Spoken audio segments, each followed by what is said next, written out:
From the John DeVito Broadcast Center, welcome, ladies and gentlemen, to another broadcast of Armchair Experts with Jim Leon and Rich Massaro on the Windy City Hometown Entertainment Network and Jack FM 89.7 WRHS FM Norwich on Wednesday, July the 22nd, the year of our Lord, 2015.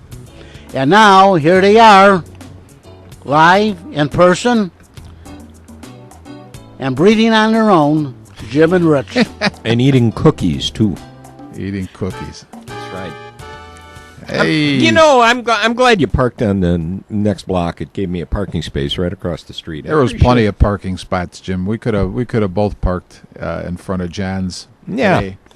Yeah, this Tuesday thing is a bunch of garbage with the street sweeping and all that. It is? I think They got to sweep the streets sometime. Well, I think after they go past, you should be able to park in front of there instead of this 11-1 or 8-1.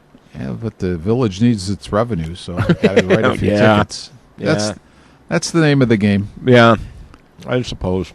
So what's on your mind today? You said Statboy sent you some info. Statboy sent me something. Statboy sent me an interesting thing the other day, and that the title of this, the title of his email was, "If this doesn't fuse your cerebellum." Okay. All right. I actually could say this is like the old, what was it, Sesame Street? One of these things is not like the other. Was that from I don't know anything about Sesame that. Street? You got me, buddy. All right. Career number of saves in games of 2 or more innings pitched. Career Number okay. of saves Is in this game- like something like Karnak the Magnificent? No. Jim puts the thing to his head and says no. career number of saves, and then what? I'm I supposed don't to come know. up with a question there? No. Oh, okay. Statboy, the mythical Statboy came up from Steve's basement, handed him this stat, and then took a piece of pizza and a bottle of Mountain Dew and went and disappeared again. Okay, so all right, this here is we go. Okay, say that. Give me. All right, give here me we the go. All right, this is, statement and again, this is one of these things is not like the other. Career number of saves, games of 2 or more innings pitched. Mariano Rivera, 11. Mm-hmm. Now, most of the time, Mariano Rivera only went in an inning or Yeah. less to get Yeah. a save. Raleigh Fingers, 135. Boo. Back in the days when relief pitchers would pitch 2 innings. Sometimes, 2 innings. Yeah. Bruce Sutter, 130. Hmm. Rich Gossage, 125. Yeah. Oscar Zamora, 12. 12. Well, I mean, he Oscar's- didn't pitch Oscar- that long. Oscar's- but Oscar's- that's actually a good stat because he's got more than the career stats leader, and he was probably an effective relief pitcher for a season, maybe. What did they used to sing about him when the ball is so fat? The pitching, the when the pitch is so fat, the ball hits the bat. That's Zamora. That's Zamora. Yeah. Yeah. But I thought that was one of those things. One of these things is not like the other. No, it's an I'm glad that Steve sent you that email or that text, whichever one you got there. But I was going to say, pitching again was on my mind. Do you look at the? I don't know if you don't look at the paper on a daily basis, do you, Jim? No. I look at the paper on a daily basis, and I would say now the Baltimore Orioles are the first major league team in the deal section, and they start off with the American League. I would say every day. Now today the Orioles deal is they just signed a guy to a minor league contract, Right, which is a one of foreign- their draft choices, I'm sure. Okay. But the Orioles are pretty much in the deal section every day, and I'm not exaggerating. Are they- Now go ahead. No, I was going to Point- say, what are they filling? Are they filling minor league slots? No, they're basically they're shuffling around people on the major league roster, and it made me think. Joe Madden, I think, had made the comment, or I'd heard maybe they just wrote it, that the Cubs would use probably about 25 pitchers this season, which I'm sure they're probably close to that right now. And I think that they're probably indicative of most major league teams. I would think so too. And I'm thinking to myself, that combined with the fact that hitting seems to be down really is, I don't know, amazes me in a sense, because your hitters are going to be hitting a pretty good percentage at a time against guys who are basically minor leaguers. Because if you're using 25 pitchers in a season, not every one of those guys that is in a major league game is going to eventually have enough to have a major league career. So you're hitting against minor league talent a lot of time, yet major league hitting is down. And so what does that say about the game? Good question. Yeah. Good question. I mean, I think it reached a point last year where there were more strikeouts than hits. Well, yeah, a lot of strikeouts, more strikeouts. Because I'm just kind of glancing at, I'm taking a look at the Cubs, boxes, the Cubs stats through Sunday. Chris Bryant's already struck out 107 times. Wow. In 81 games. Wow. You know what? Before we get off on this a little bit, I was going to say I heard part of the game yesterday, and I'm going to say that over the course of a career, barring injury, because he's in a position where he can get injured a little bit more readily, I'm going to say Kyle Schwarber is going to be the more effective hitter between Bryant and Schwarber. A lot of people are feeling that same thing. All right, Schwarber right now through Sunday in 9 games, not much of a sample, but he's hitting .393. I wouldn't. That's not the reason I'm saying that. It seems though at this point in time, unless something changes, and it could, because you go around the league and they know what you do, but he seems to make good contact on a real consistent basis. So and I guess the question for the question would be, once they figure him out, what is he going to do to fix that?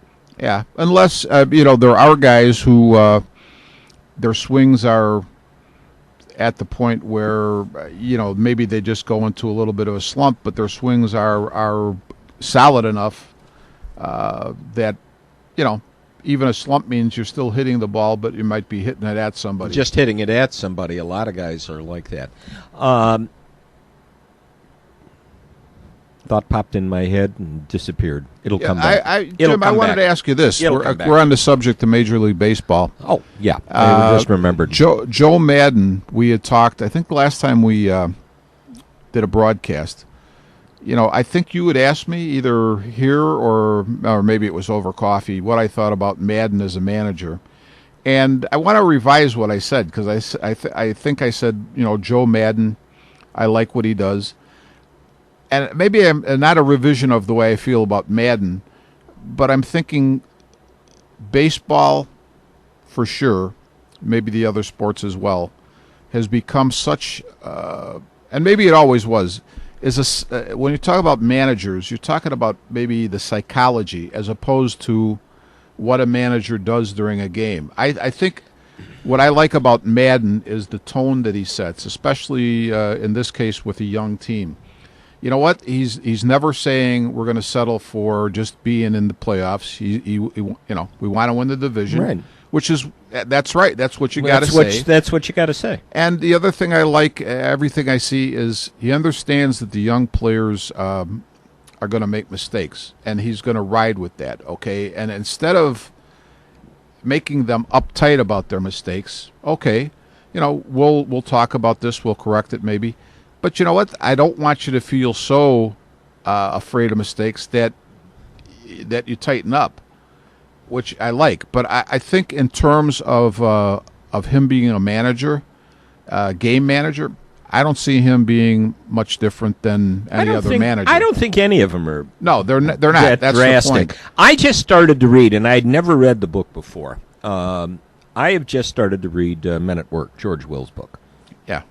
And good book. I'd just gotten into it a little bit, and I remember one comment in particular about Earl Weaver made. He said, it's something to the effect that, you're talking about building your roster and building your team, and with whatever you have to do, not everybody can do everything well. That's true. But everybody can do something well. Everybody can do something. That's right. And that's and the job of the manager is to find that something that they can do and find the opportunity to use it. Well, see, I think that's what eventually separates successful managers and coaches from unsuccessful, because Joe Madden, say, we'll use him as since we're talking about him, say that the whole season starts to go south. Some managers will tighten up and start to take it out on the players in the sense that, Right. and I think the saving grace of a guy like Madden is he doesn't do that because it doesn't do you any good anyway. No, and he'll do something goofy then. Yeah, maybe trying to lighten the mood a little bit. He'll lighten the mood. I mean, I would love to go back to the to find out what Tampa Bay was doing the day he put his Jenny Two-Tone lineup out on the field, 8675309. I mean, if he did that just to be goofy. It's a you know what though, Jim? It's a thing. I'm assuming when you're saying that's the way he took the numbered positions that the players Right. have, like when you're keeping score. Right. So 8 being the center fielder, that guy Yeah. would lead off regardless Right. of what his Right. normal spot. 6 would be your 6, 8, 6, shortstop. 7, yeah.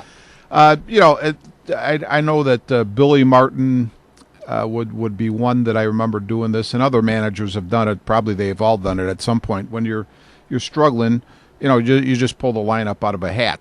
Yeah. And just as okay, hey, we're gonna mix this up a little bit, and I think exactly. it's a fairly effective thing. Yeah. The other thing I'm thinking before we came here, because I'm thinking about Madden and I'm thinking about managers. You know what? I've managed and coached quite a few games in my life, and I sit there and I think to myself, I could count on one hand the number of times that as a non-player that I made a difference in a game as a manager or coach. Now, I would say the number of times that I made bad decisions probably far outweighs that. Seriously. And, you go to Jim Bouton's book, Ball 4, when he talks about Joe Schultz not being a good manager. And I believe part of the conversation in that book was that good managers don't win you a lot of games. No, but no. what you hope they don't do is lose you a lot of games. Right. But I think the reality is even the best managers are probably going to lose way more games for their team than they're going to win. You're going to, as a manager, I think you're going to make, because you're making so many decisions, and not all of them are going to affect the game positively. I mean, you make them with the best intentions, but a lot of times they don't work out. And sometimes when they do work out, it's just luck. Maybe somebody got hurt or something, so you had to put a guy in a spot, and the guy ends up You lucked really out, playing and, good. and he played a good game, and you got a victory out of it. Something happens. Yeah. So And it's interesting, too, that when you think about it, guys who've lasted a long time in the business as managers, and I'm going way back now, Uncle Robbie, back in the days of the Brooklyn Dodgers, Wilbert Robertson, I believe he was a 500 record. yeah, well, And he managed 19 years. when you manage enough games, I don't think you're I think it's just the law of averages. I think it's the law of large numbers. Yeah. I think going back to my insurance days and that when they talked about mortality tables, eventually it just comes to being the law of large numbers. Well, since we're on baseball, Jim, let me throw this at you and see what your reaction is. I'm talking with Andy and Bill at coffee at Mariano's this morning. And by the way, I had a delicious bacon muffin at the Fanny and Schmoes later. Oh, God. Excellent. Oh, Lord, those are my favorite. I'd kill for that frosting, though. Oh, my man. gosh. Man. I think Dana and I are going to be up here Friday or Saturday, and because we're going see to what they've got. We're what going to goodies to they have. Ravinia Saturday night, so I think we're going to be up and stay up here probably Friday night and Saturday, and there will be a trip to Fanny Yeah, Schmoes no doubt about it. for breakfast. But we're talking baseball this morning at Mariano's, and I said, you know what? Everybody talks about, initially the Cubs needed to add a pitcher. That was the talk in the paper. Well, they did. I'm thinking, well, they did, but I think it's, I think that is the right addition in the sense that type of pitcher is the right addition. Here's what we were talking about. I said, everybody talks about pitching. Last year, the Tigers had 3 Cy Young Award winners on their rotation. Yeah. The A's traded for Hamill and Samardzija. What did those teams do? I'm saying this. I'm not saying pitching's not important. Obviously, it is. But you know what? I think hitting outdoes pitching. You go. How many? I'm not sure right now. I'll tell you what. Honestly, I'm not sure right now. I'd have to look at the numbers right now, especially with hitting being what it is. Other than Sandy Koufax and Don Drysdale sort of being the heart of the Dodgers in the 60s, is pitching. Obviously, pitching is important, but I'm going to say hitting ultimately prevails. Well, eventually it should. I mean, you can't. You're not. If you can only scrape up a run or two a game, you're not going to win. I don't care how good your pitching is. And you're not going to wind up with a dozen Hall of Famers on your pitching staff. No. The other thing is, history will show you. I mean, you could go back probably as far as you want.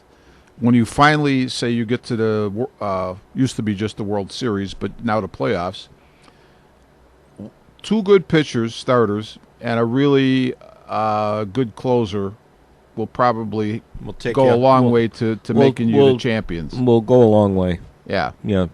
I can remember the one year when I think Minnesota beat the Braves, and I think they had who was Jack? Was it Jack Morris? Morris. Jack Morris basically was it, and then they had the one Hispanic closer that was really hot for a couple of years. I can't even remember his name. I'm blank on his name. But those 2 guys, I remember sitting there watching that series because I watched almost every game. That was it. That was good. Didn't Morris go 10 innings in that one game? He might have. I don't know. Yeah. He probably, that would have been Jack Morris's. He put it this way: you're not going to take him out of the game without a fight. Yeah. It's interesting. You mentioned the Tigers with 3 Cy Young Award winners on their staff.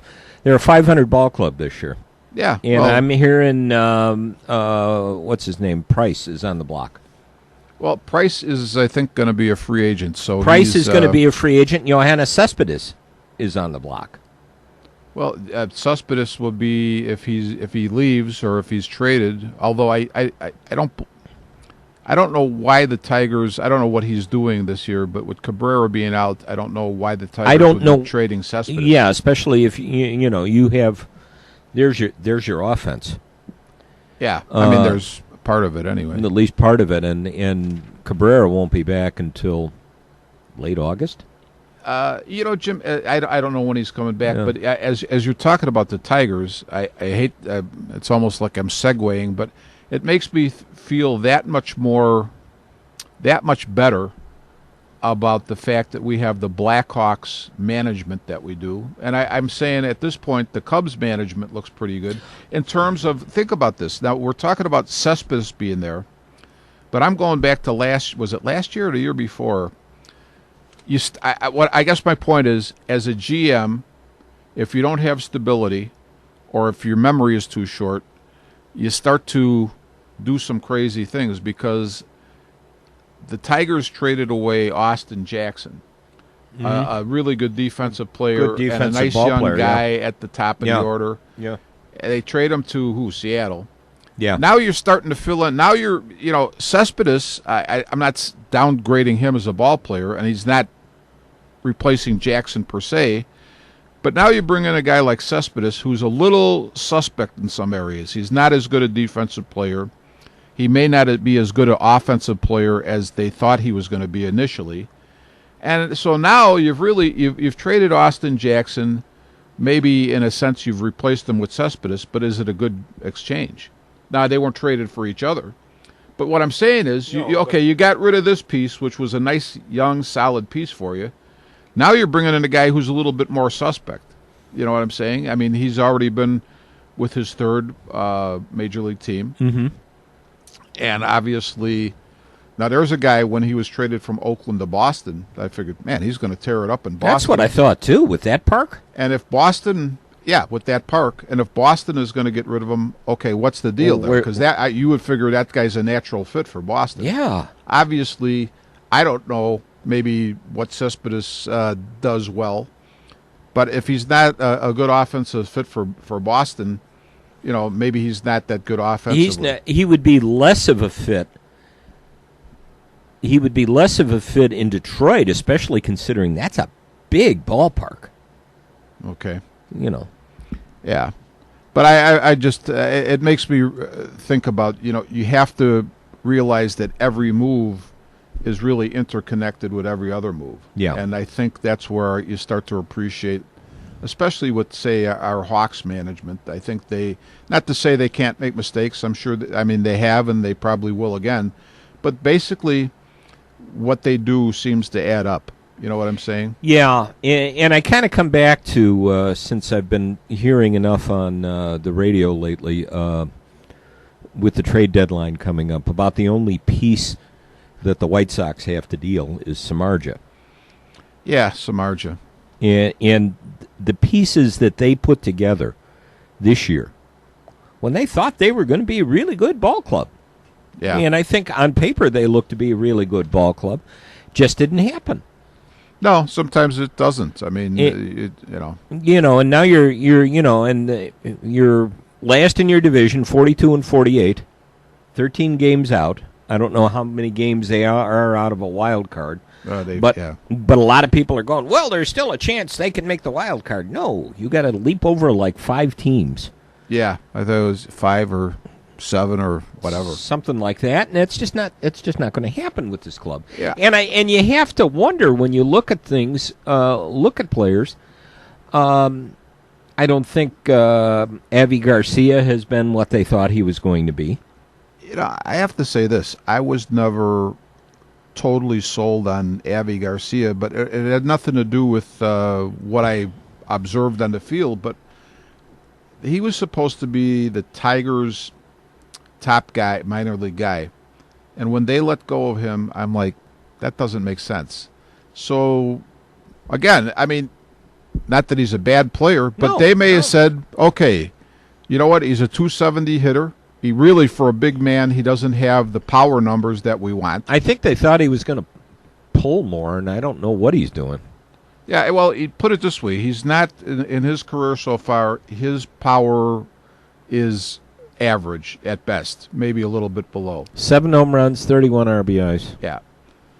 And I would think, my guess would be that in parts of 3 seasons with different ball clubs, 3 or 4 seasons, I bet you he hasn't even got 20 homers total in his major league career so far. Yeah. So I would be disappointed. And you know what? I don't think you're getting Garcia on the field for his defense. Not that he's a terrible defender, but that's not why he's there. You're getting him for his bat. Right. And his bat just hasn't really done the job. His bat hasn't done the job. Cabrera hasn't done the job. There is so much underperformance on this team. Well, you know what starts to worry me, Jim? Because I've been on teams like this, and you read about it in the paper, where you get a team, doesn't matter, Bears, Bulls, Cubs, Sox, Hawks, whatever. Why, we got a good team. We still think we're going to start to do something. Pretty soon, your whole season is wrapped up in just words. Okay, we're good, but you know what? You're never good on the field or the court or ice. Yeah, or whatever. It's predicated on just wait. Yeah, just wait. Yeah, it's just too wait. Much, just wait. Just wait. Yeah. Did you ever hear, may he rest in peace, Uncle Fuzzy's railing one year after last season after a Bear game? I always heard just wait. Yeah. Just wait till next year. Yeah, right. Just wait till next year. We're going to get this guy, and this is going to happen. Right. Well, then you're that. Well, that's the red flag. That means if it's coming from the players, it means that you don't have confidence in your teammates. If it's coming from management, that means you don't have confidence in the team you put on the field. I still say in professional sports, and setting the Cubs rebuild over 3 or 4 years aside, your obligation to the organization and to your fans is to try to put a winning team on the field every year. You're a professional team. That's what it is. It's not It's about winning at the pro level. You can get other pluses at every other level, but the pro level is about winning. It is, and I think it was interesting with the Cubs that they were so transparent about what they were doing. Right. We're going to blow this thing up and start all over Right. again. And the Sox tried to do it on the fly. They've been doing it on the fly for a long time. for forever. And it's actually sort of hurt them because their farm system is not producing enough. No, although this kid Saladino that came up doesn't look that bad. I mean, but I notice, guess, Jim, what is Saladino? Where was he? He's 26 years old. He's a surprise. Is he that old? Really? Yeah, he's a surprise to them. And you know what? That sort of tells me something maybe about the organization, that as you're looking at players, somebody there maybe doesn't really know what they're looking at when they look at a young player. Well, it's going to be. It's interesting to me because now they say, well, we're entertaining offers for Samardzija, but we're not going to blow the team up. We're not going to tear it apart. Well, that's a good. And the other thing, though, Jim, who? Okay, let me ask you this: If now I've heard different things, they're going to trade Samardzija, but I've never heard any other names in return. Who the heck are you going to get for him? Yeah. And where are you going to put him? You have a I- veteran team basically on the field. I mean, the only thing that I would think would come back would be very similar to what happened last year when Samardzija went to the A's. You get some good minor league prospects. Hopefully, yeah. And Because that's where you're going to need to start. That's what needs to that's what needs to happen to make this ball club a decent ball club again. yeah, I think and the other issue too is Sox fans are not like Cub fans. no, they're not patient at all. No. Sox fans say, put something out there in front of me and make me come to the ballpark. Yeah, Cub fans will go, hey, it's a nice day. Let's go. Let's go to the park. yeah. Well, let me ask you this, Jim. I'm thinking about this because if they trade Samardzija, you've got Sale, Quintana, and Banks are still there to pitch. They're all lefties, and you read about these things in the paper. And Banks is awful. You read Banks these- is just awful. You read these things in the paper where you need that righty in there to break up all those lefties, or you need that lefty in there to break up all those righties. What were the Yankees thinking? What could they have possibly been thinking when they could have made the big screw up of putting Ruth and Gehrig back to back? Oh, my God. How could they How not could they have- find a righty to put between Where them? would a right-handed my hitter could have goodness. been? My gosh! The book says Yeah, we need a righty. you need a right-handed hitter to break that up. That's right. Man, what the heck were they thinking about? I don't know. You think, first of all, do you think Rafael Soriano has anything left in him? I don't know, that's a good question. I was reading, you know what? That's a real iffy proposition because what's Boy, really he was is the end of sort of a red flag is he was lights out for a half a year last year, and then that second part of the year, he was really stinko. And you know what? I could see He had having an earned a run really hot. second half of the year. He had an earned run average close to 7. I think. Yeah. I could see a guy having a hot first half and then sort of tailing off. But, I mean, not falling off the cliff. Mm-hmm. So, I don't know. Edwin Jackson, Edwin Jackson. supposed to be a really good guy in the clubhouse. Everybody's I think a pretty good very- pitcher. So very what did well we- respected in the clubhouse. What I did we saw- get? I don't know. I don't know what we got. I saw a lot of tweets from players wishing him wishing him the best. That great guy. We're been proud to be your teammate. And I guess he had to. Jackson had to designate somebody to be the official music mixer now in the clubhouse, because that was his duty.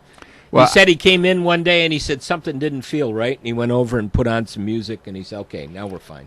Edwin Jackson was a guy who I really think, not that he got spoiled by the money, but I think the pressure of the money that he got might have been a little bit too much for him, because prior to him being with the Cubs, when the Cubs got him, I'm not saying that that I was in agreement with the money they spent on him. Too much. too much for the type of guy he is. But Yeah. I really liked Too much him and too long. as of a term. yeah. I liked him as a pitcher when I didn't really know much about him, but when he came to the Sox, he was a bulldog. Went to the Cardinals when they won the pennant, was a bulldog. And if the Cardinals like him, then basically I would think he's a pretty decent pitcher in this case. And not a, he always had control issues, even when he was at his best. But he would go out there and pitch a lot of innings in today's vernacular and give you the best he had. And all of a sudden he came to the Cubs, and from a bulldog he became almost a pussycat. Yeah. So I don't know. I think the money sort of messed him up. Yeah, and I mean, when that contract was announced, whatever it was, 5 years, $50 million or something, 50-some million. 50-some million, considering what they were trying to do then, considering his track record, that was one of those things you had to look at and go, what? He was a good, serviceable, third or fourth starter type of guy. But not a guy that you're going to throw $50 million at. 3 years, give him a 3 years, 15 mil. Yeah, that would be. And that's. Are we at break time? No, we're not. No, John's napping. John's napping. Okay. John's napping right now. Hey, He's got I gotta tell you, when John wakes up, then I know it's time for a break. I'm listening to the Cubs and the Braves the other night. I was going from one place to another, and I have the Cubs Braves game on. And Pat Hughes and Ron Coomer are talking, and they get on. I forgot who was pitching, but they start to get on. He said, "Now, a guy who's really considered a workhorse today is a guy who throws 200 innings." And now they start talking about Cy Young, and I don't know what year it was. Cy Young, 400 and some innings. I was going to say 400 and some innings. Pitched 49 games, 48 of them complete. 48 out of 49 complete games. And they're, and Hughes just said it right. He goes, now today, 200 innings you're considered bad. Right. You're a workhorse. That's right. And I just had a laugh because we're supposed to be evolving, aren't we? I guess, except if you're a major league pitcher. I guess you devolve then. I guess. Let's take a break.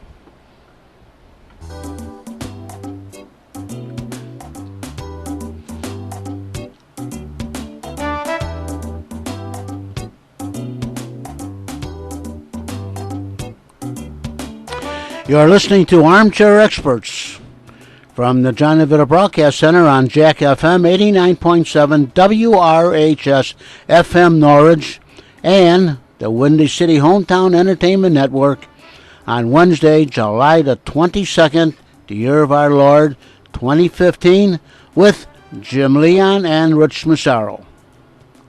And this is Jack FM 89.7 WRHS FM Norwich, Illinois. And now, back to Jim and Rich and Armchair Experts. Thanks, John. Thank you, John. The doctor of the dials, once again. I wanted to bring up another thing. You had mentioned Tyler Saladino with the Sox.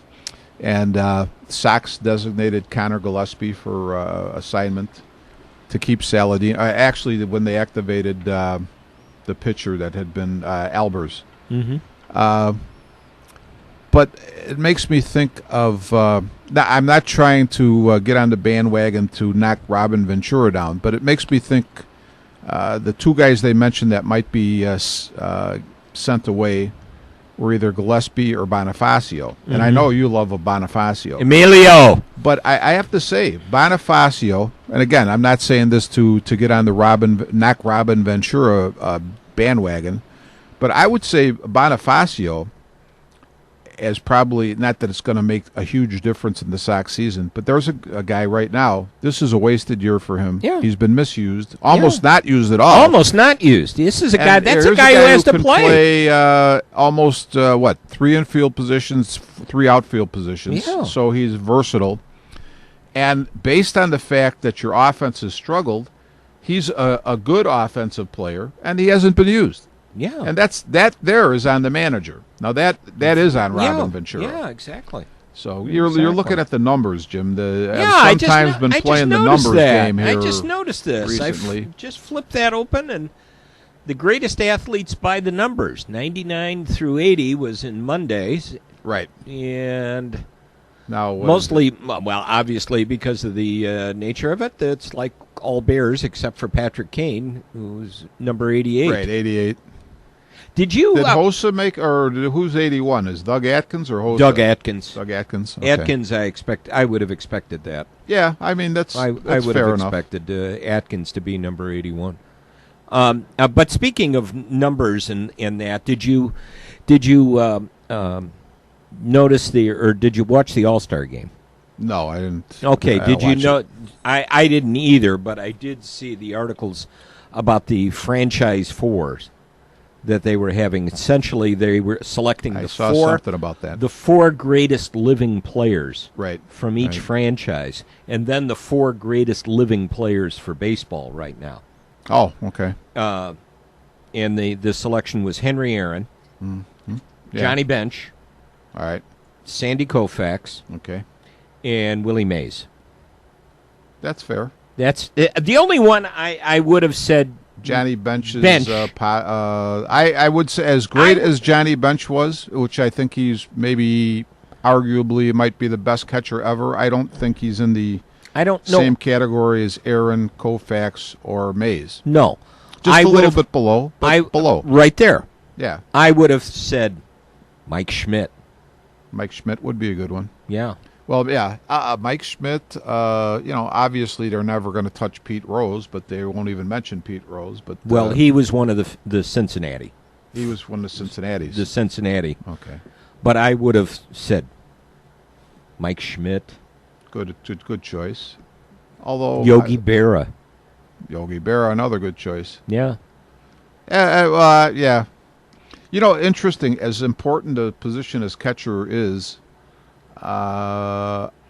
if I was picking the four greatest players in almost any franchise, I don't think there'd be too many catchers among the four. No, generally not. No. But I think the thing about them is their careers arguably are usually shorter, so their numbers are not as they don't pile the numbers up as much, and that could have something to do with it as well. So It's probably the tough. Well, you caught, didn't you? sure, Toughest position to play. I would say it's A lot of decisions to make. decisions plus physically it's tough. I mean, you got balls bouncing off your face mask, your shin guards. You hit on that. Your fingers are at risk. Back in those days, your shoulder, your neck, everything was exposed. So just the constant crouching just shoots the snot out of your knees. As a young guy, you don't realize it, but as you get older, it's not easy to do. Yeah. But of course, I didn't like a guy like Bench caught. I'm sure into his 30s. Although I think he started to play other positions. He started to later play. I think on. he started to play first. Well, here's a guy. He's not one of my favorites, but he's a favorite of mine in the sense of his longevity. A guy like Carlton Fisk, who didn't play other positions and caught. Well, he almost, played a little outfield, and he was That's a a true. He played. Yeah, and that he was when the and he- Hawk was there. That's was gonna right. Be an That's outfielder. right. He was a butcher. Yeah, I mean, but here's a guy who was By the way, 40s. the greatest number 72 in Chicago history, is Fisk. according to this. It's well, what the heck? I can't think of any other Jim 70. Cadill's not greater than Fisk. Jim Cadile, the fridge wore 72. Yeah, well, Fisk is Fridge was. I mean, Fridge was a good player and a phenomena, but you got to give it to Fisk. Yeah. 72. Yeah, yeah. But I was going to say, I mean, I remember reading an article.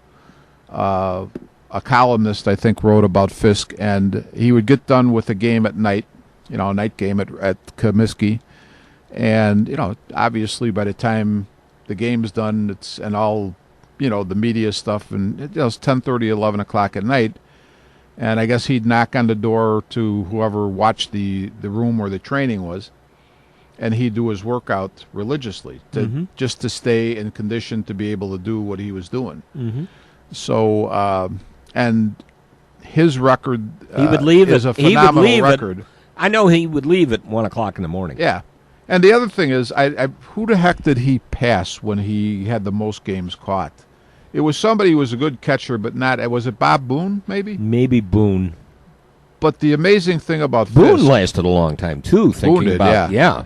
The amazing thing about Fisk is that up until the very end, his offensive numbers didn't flag that much. He was always a good offensive player. Always a good, solid player. So interesting looking at these names and numbers of some of these players, and thinking about it. And according to this, the greatest number 64 was Andy Heck. Andy Heck was a tackle for the Bears, or offensive tackle? Right. Left tackle for the Bears, started all 76 games he played under Dave Wannstedt. You know what? The only other 64 that comes to mind is, I believe, was, I think Mike Raybould was 64. And I think he may have been a member of the 63 championship team. But I don't think he really... Now, Heck has probably got somebody like that on the basis of the number of games he played. I think it's more for that. A lot of times when you look at this, especially here when you're talking about so many offensive linemen, they get it more for their longevity. Dennis Lick, 6 seasons rather. Now, what was he, 70? 70. Jim Osborne, 13 years. He was a good ball. Well, Ozzie, it's he was number good. 68. Jim Osborne is, he was a very good player and played on some crappy teams. And otherwise, he probably would have been rated higher football-wise all the way around. Yeah. Who was number 69, Jim? Reeve Sorey. Reeve Sorey. 9 years. Yeah. 9 years. Blocked for Walter Payton. Yeah, because I was trying to think. I couldn't come up with too many 69s. So. Yeah, Reeve Sorey. Okay. Reeve Sorey. One of my favorites, number 61, Bill George. Oh, man. The man who invented the middle linebacker. So they say. I don't know if that's true. I've heard people say that actually back in the 50s, that Les Bingaman decided to stand up. Well, Les couldn't bend over, if I remember. Maybe that's why he stood up. Yeah, he was a big guy. Les was like 3 clicks back then, which was unusual.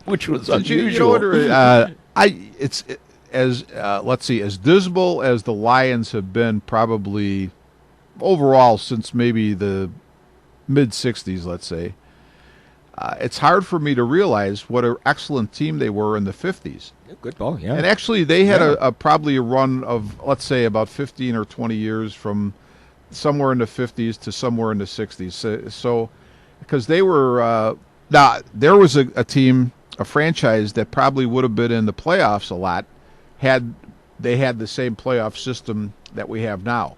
But they just couldn't get over the hump of the Packers. But you're talking about an excellent defensive team. And I'll tell you a story I always love. I think George Plimpton had it in his book, Paper Lion, and Dick LeBeau told it. He said it was about Night Train Lane, and he said there was a certain coverage, and the train got beat, and he chased the guy into the end zone. Now, this is at, where did the Lions play? Was it Tiger Stadium. Tiger Stadium. So, he's LeBeau's saying you got 50, 60,000 people, whatever it is. And LeBeau is Lane's beat on the play, but it sort of looks like LeBeau is beat on the play. And as the train chases the guy into the end zone, he's pointing, "It's my fault, Dickie. It's my fault." But LeBeau's going, "Everybody in the stadium's watching him point at me." Yeah. Oh, God. Now, the trade, you know what? I watched on YouTube, Jim. I was messing around there, and I go to Night Train Lane, and they show they had a night train. A lot of the old guys have, especially if they're in the Hall of Fame caliber, have little 5 or 6 minute tributes to them. Maybe ESPN or somebody did a thing. But I didn't realize Night Train Lane was one of the hardest hitters in football when he was around. Oh, yeah. Now, I knew he was a talented guy, but I didn't know he had that rep. Yeah. And then they showed him, and it was like, whoa, he was tearing people up, man. He loved to hit. Yeah. The train. Married to Dinah Washington. Right? Dinah Washington. Now, he was actually number 81, at least when I saw him play with the Lions. He had a high number, now that you bring that up. I do remember that. Now I know that when he started out, I think he might have started with the Cardinals or the Rams or somebody like that. And Rams. He may have done I think Rams. He may have done. He may have been in that position where he played as an offensive player and a defensive player. Mm-hmm. So Yeah, but yeah, this is interesting. Looking at this, bringing back some memories about it. A couple of these things you look at. Could they have found a better number 80 than Curtis Conway? a better. Yeah, I don't know. How about Antoine Vermette? We'll do that again in 5 years and see what we come up with there. No, at 80, Curtis Conway. Although Curtis Conway, I think, was another guy who played on some terrible Bear teams that was probably a pretty good player. Yeah. It's interesting. Did you when you're over in the library perusing things? Do you pick up the SI when it comes out? And take No, a look? I don't look at Sports Illustrated much. Actually, this one I always enjoy this issue because it's the Where Are They Now Oh, that's a okay. issue, and they had the big article was Brett Favre. But the one being the aficionado of the squared circle and the grapplers that you are, they had a nice article here on some WWE wrestlers. Where they are now. Yeah, they. Now, is Hulk Hogan? I see Hulk Hogan. Is he still involved with the TNA promotion? Did not see anything on. I don't think I saw anything on that. But they were talking about. Talking about some other names that came in there, like Rikishi. I remember Rikishi, but I don't. Not anything really specific. Yeah. Well, do you remember the Stink Face? No. The Stink Face. The Stink Face? Was that a WWE guy? Yeah, he was a WWE. When he did he said, he's telling the story here. Now, he joined the Hall of Fame in 2015. The Stink Face did? No, Rikishi. Oh, Rikishi, okay. When he joined with the Bushwhackers, I remember them. Oh, okay, the Bushwhackers. Arnold Schwarzenegger and Randy Savage. He said, and in the back room with Rikishi are his considerably more slender sons, Jimmy and Jey Uso, their wrestling names, dude, who are pursuing careers as a manic face-painted tag team and who are very proud of their old man. Mm-hmm. So Rikishi tells the story. He said, so I'm working a match with the big boss man, the late Ray Traylor. I clothesline him, and he's slumped in a corner against the turnbuckle. When I hear this little old lady call out with her southern accent, hey, John will get mad. I'll clean it up, John, because you'll get mad. You'll call a priest. Hey, Rikishi, turn around and put your butt in his face. Oh, jeez. So I decided to do it. I started slapping my butt, and as I took my time walking towards Boss Man, there was an energy from the crowd that I'd never felt. When I sat on his face, the whole place just popped. The next evening on Monday Night Raw, I officially debuted the Stink Face. I knew that when Vince McMahon saw the move, he would set everyone up to get one, and he did, even him. Oh, there you go. Vince, when he started to talk about the Stink Face, I immediately thought of the character they called Bastion Booger. He was around for a little while, and then I think they actually that didn't go over, and I don't know what the wrestler's real name was, but then they of course transitioned him into something else. But Rikishi's real name is Solofa Fatu Jr. Solofa Fatu Jr. 6'1", 425 pounds. Wow, man! I don't remember. See, you know what? At some point, Jim, when they started to go from the black-white type of thing, where you had your obvious good guys to your obvious bad guys. So you had your baby faces and you had your heels, and they sort of McMahon's, and I'm going to put it on him.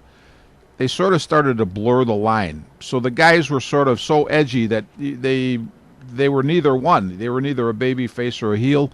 They sort of lost me then. That's when they lost me as a fan, because I really, everybody was in black and everybody was, sort of edgy, and there was no real clear-cut good guy and bad guy type of thing. Yeah.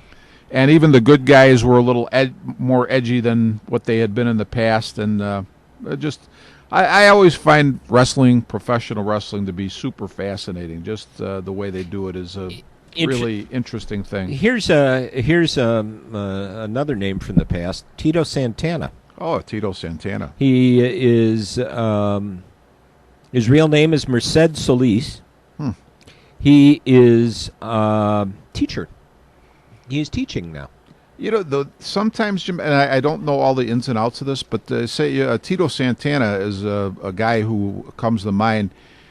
I don't know if he left the WWF at the time on his own volition, but he was a very popular wrestler and might have even held, not ever the world championship, but he might have held the U.S. belt or something at one time, or been a tag team champion or whatever.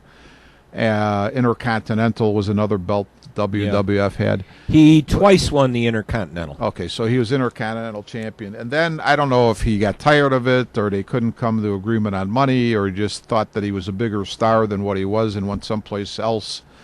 But when he came back, they gave him another persona. I mean, he didn't have what did they call him? They called him El Matador. El Matador. And he didn't do much as El Matador. No. In fact, he even said, Vince, I think it's time for me to go. And Vince said, yeah, I think you're right. Yeah. Yeah. But here's an interesting thing here, too, that he competed in the first match in WrestleMania. The first match in WrestleMania history. Oh, who did he wrestle? Didn't say here. Didn't say. But Tito Santana and Hulk Hogan are the only two wrestlers to perform at the first 9 WrestleManias. Wow. Okay. So I wouldn't have been able to guess. I thought Hulk Hogan. I don't think I'd even be able Hogan to. didn't surprise. That didn't surprise me. Yeah. Because he was the thing. He was the one that made the WWE. Well, do you remember Terry Bollea? Yes. Actually, too, he and Brutus Beefcake, interesting. They were at one time in a smaller promotion, were advertised as I think they were the Gold Brothers, Gold. Mm-hmm. One was Izzy. I can't remember the other one, but it's interesting. These guys, you see people. Wrestling is like everything else, maybe even more so than some sports or entertainment. These guys have been around a long time before they ever become, oh God, did you see this guy? He's all of a sudden he's a big star. Well, that big star has probably been traveling over the country in his Volkswagen Beetle or something for the last 10 years. Sleeping in it. Yeah. I remember, Jim, one time here, there was a guy, I think he used to report in the Sun-Times sometime. I can't think of his name now, but I'm listening to WGN one night. This is 25 years ago.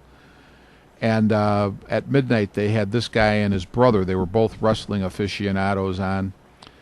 And he was saying, wrestlers are some of the hardest working people in, let's just say, sports in this case. And he gave the example. He said, Hulk Hogan, who was the big guy at the time, he said on a Sunday, for instance, he might do a television taping in New York, fly to Chicago, be in a main event in Chicago in the afternoon, and then jump on another plane and be in a main event in L.A. later on that day. Very possible. Yeah. And so these guys are they're hard workers. There's people say it's fake. I think they would prefer to say it's prearranged. The outcomes are prearranged, but when you say fake, it implies that they don't get injured or whatever. No, they do get and injured. They do get injured. Yeah. You fall the wrong way. Yeah, it's, you're the knee you're supposed to take to the face is a quarter of an inch the other way, and your nose is broken. Your nose is suddenly coming out of your left ear. Yeah, Yeah. I'll tell you what. Talk about teamwork. There's the teamwork between the two opponents in that sport is got to be very good, because, as you say, if your teammate, in this case the guy who's delivering the blow or the hold or whatever, is a little off, you can be messed up a little bit. That's right. And in fact, it was kind of funny. Hogan made a comment here. I'm trying to find about on how you on how you work a match And he said, at 61, Hogan, who still gets called upon to be involved in an occasional match, remains pro wrestling's Wayne Gretzky. It's Tony Hawk. At WWE's annual Business Partner Summit earlier in the year, attending sponsors received a gift bag that included a Hulk Hogan action figure. He said, and I was a guy who knew how to work, he says, of all those old injuries. And he talks about all the 2 knee surgeries, 9 back surgeries, 2 hip surgeries. My leg was broken. He said, I had a piece of my finger bitten off. He said, I knew how to take care of myself. There were matches when I'd go all out for 30 or 40 minutes. Mm-hmm. He said, but a lot of times we'd get the crowd up where it needed to be in less than 10 minutes. He said, I'd signal to my opponent, and then wham, my big boot, the leg drop, and we're out of here. That was his finishing move all the time. He said, you read the crowd, and they guide you. So it's interesting how they did this. I have to tell you that you don't... I would put a professional wrestler almost in the same category as a professional boxer. I remember one time we were... I hadn't started working at the Horizon yet, but we would go to the matches, and the AWA was still around, and there was a big feud between Bruiser Brody and Jerry Blackwell, Crusher Blackwell. They had been formerly tag team partners, and then you know how the whole thing goes. They have a falling out, and now they got a feud going. Well, we're up in the upper deck. We're watching the match, and Brody's manager was the Sheik, not the Iron Sheik, but one of the other Sheiks. So during the match, the Sheik is at the, he's by the way, Iron Sheik is on Twitter, and he comes out with some of the funniest things. Oh, I can imagine. Oh my! Now gosh. he was heavyweight champion for a short time Yeah. until Hogan took it away from him. He took it from Bob Backlund. But at any rate, the Sheik is sitting there, and he's got his arms resting on the ring apron, and all of a sudden, this guy comes running out of the crowd. He grabs the Sheik by the back of the head and pounds his head into the mat just like they do. And the Sheiks go, boom, So you think it's like part of the show. And the security guys come. They drag this guy out. He goes under the little canopy they have where the wrestlers come out. So that night after the matches, we go over to the cockpit and the wrestlers stayed at the air host at that time. So that's where we hung out at the time. And who comes in but Bruiser Brody? And there's 2 guys that work at the Horizon sitting there at the bar, and Brody sits with them. And we're like from me to you, Jim, or maybe a little further away from him, but we could overhear everything they're saying. And Brody says to these guys, do you know a good lawyer? And the guy said, yeah, why? He says, well, that guy who ran out of the crowd was not part of the show. And he said, what happened is the security guys got him under the canopy. They sat him down. They had him all, calmed down. And just as our match ended, and I'm the first guy coming out, this guy, they don't have him cuffed. They don't have him. Calm. They got him calm. They got him and calmed he down. sees me come out, and he jumps at me. And all I see is this guy jumping at me. I reacted. He says, I kicked him right in the face and I broke his jaw. We're like, oh my gosh. But, he was looking for a good lawyer because he figured he was going to get sued. Oh, God. Here's one more name. Well, actually, a couple of names here. Van Vader. Oh, Big Van Vader. Big Van Vader. Former professional football player. Yep, and showing up at the Hall of Fame in his 60s, still wearing his old mask. I believe his actual name is Leon something. I think he played a little bit for the Rams and might have gone to the University of Colorado, I want to say. Yeah. Leon something. I can't think of it. But here was another one. Remember Medusa Maselli? Oh, yeah. She was she was a very good wrestler, and I think she might have been champion at one time. She was champion of the WWE, and then they cut the women's division out when they ran on when they hit some financial hard times. Sure. And she went over to the WCW, and Eric Bischoff celebrated her move they dropped the WWE women's belt in a trash bin on live TV. She is now, and for a number of years, I think 15 years, 16 years, she's been a big hit and a big champion on the Monster Jam truck circuit. Wow. Well, There's a picture of her. The Her three, name is Deborah Miceli.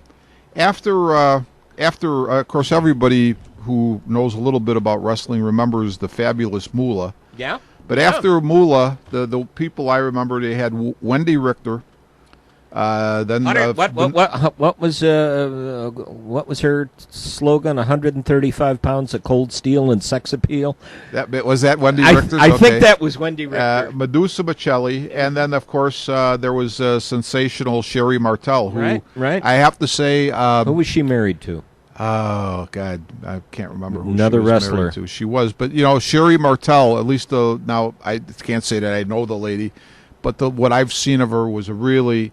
Opposed to what the persona, of course, that they gave her as a wrestler, just a really nice, very polite lady, and always, minded her P's and Q's. Just totally the opposite of what you saw of her in the ring, and which would apply to a lot of people. Jim, I was going to say and I cannot remember this guy's name, but there was a guy in WWF who was, I think he was the first guy, at least in Olympic competition, to bench press 500 pounds, and he was in the WWF. The guy who went to jail, and I can't think of his name, but this guy, and this, I can't remember the name. they were in Milwaukee, and he was with a Japanese wrestler whose name escapes me now. It wasn't Mr. Fuji; it was somebody else. But at any rate, they go to a McDonald's after the matches, and they refuse to serve him because it's 11 o'clock. They're going to close. So he gets mad. He goes out, and he takes one of the ornamental rocks and throws it through the McDonald's window. So now, obviously, they call the cops. Now, the cops surround them. There's about 15 cops around him and this other guy. And one of the cops comes out to cuff this guy. And he picked the cop up and pile drove him and sent him to the hospital. And that's how he ended up with. Now, I don't know if he would have gone to jail just for throwing the rock through the window, but that put him in the slammer for about 6 months. He'd have gotten a week on the rock, Yeah. maybe, or gotten off. Yeah. It just reminded me. There was a quick story when I worked for Prudential years ago. We had one guy who was a field examiner, and we were up in the we were all together at some conference in the Catskills, and Frank was this hard drinking Irishman, and Frank was one of those guys. At some point in time when he'd get drunk, he'd start to, he'd get belligerent and he'd tear his shirt off, and he was one of those guys. The more he took off, the bigger he got. And we're in the Catskills now, and he's running down the halls trying to kick in doors. Oh, jeez. And yelling inappropriate slogans at the time. And I'm standing by the elevator, and all of a sudden the door opens up, and out steps a New York State policeman. And I'm standing there, and he looks at me, and he looks down the halls, and he sees Frank, and he looked back at me, and he goes, "Geez, he's a big SOB."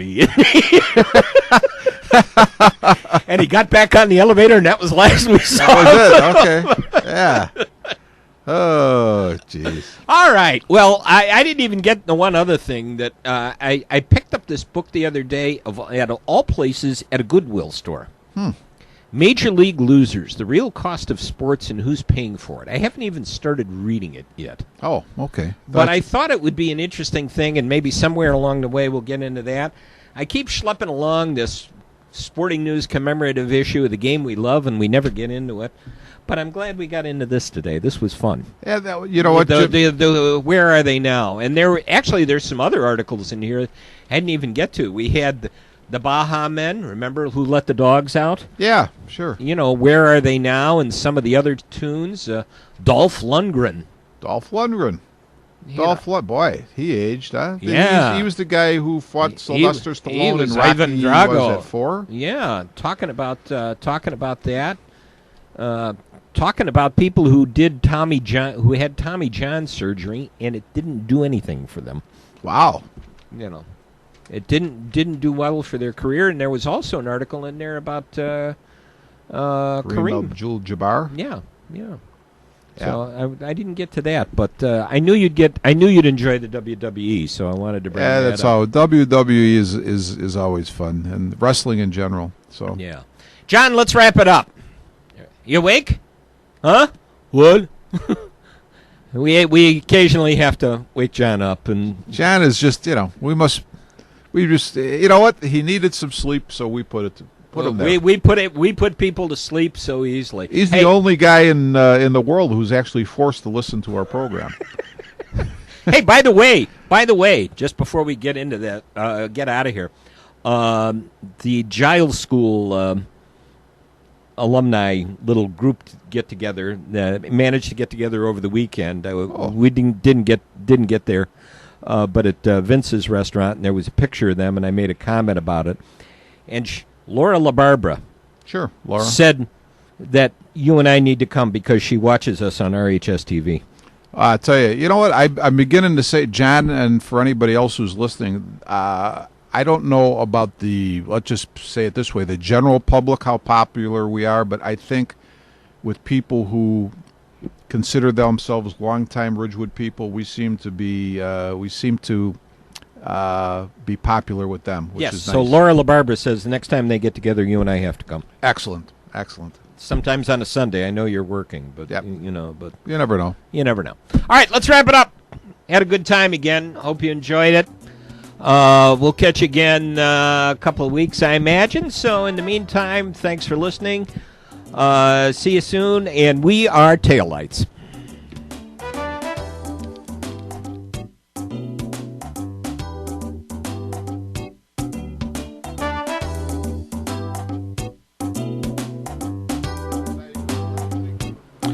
You have been listening to Armchair Experts from the John DeVita Broadcast Center on Wednesday, July the 22nd, the year of our Lord, 2015, on Jack FM 89.7 WRHS Norwich and the Windy City Hometown Entertainment Network with the WRHS FM sports announcers Jim Leon and Rich Massaro.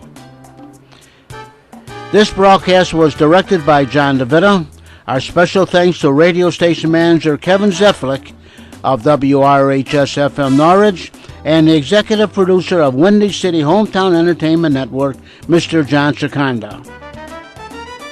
This broadcast was pre-recorded on Tuesday, July the 21st. Until next time, please be safe and thanks for listening.